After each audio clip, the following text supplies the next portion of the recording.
Arsehole Watch. Dangerous Kemp-tations. So the US midterms happened, and Trump threw his White House toys out of the pram at a CNN journalist for asking a question. You are a rude, terrible person. You can't fucking ask questions, Jim. What are you, tripping? But you can air extremely racist ads as part of your official campaign. These are the rules. And whilst the Democrats made a disappointing performance in the Senate, they cleaned up in the House on an increasingly progressive platform that included 2 Muslim women and the first elective Native American, Sharice Davids, who's also gay. Yay! However, the race was not devoid of the normal dickholes you'd expect from the Republican contingent, notably Georgia's Brian Kemp, who is running against Democrat Stacey Abrams. Abrams stands on a platform to protect abortion rights, implement better gun regulation, expand Medicaid, and increase spending for public education. Fuck me, sounds awful. Abrams winning would mean the first African-American female governor. Kemp, the Republican candidate, also just so happens to be the Secretary of State, the office that oversees the Georgia elections. Conflict of interest much? Since winning an election fairly is not on trend for modern America, Kemp proceeded to purge hundreds of thousands of voters over bullshit technicalities, such as missing hyphens in names, and engaged in highly questionable voter suppression tactics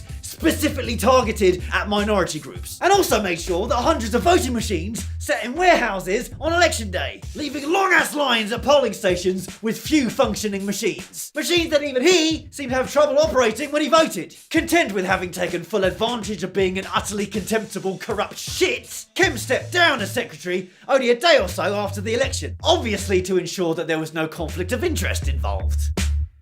But, as it stands, the race has not yet been called, with an undisclosed number of overseas and provisional ballots still to be counted. Similar scenes in Florida, where the Senate and governor races are too close to call and heading for possible recounts, with less than half a percentage in it. This has prompted human toilet Marco Rubio to declare that the Democrats are trying to steal the Florida race by counting all the votes. You what, mate? Hey, Marco!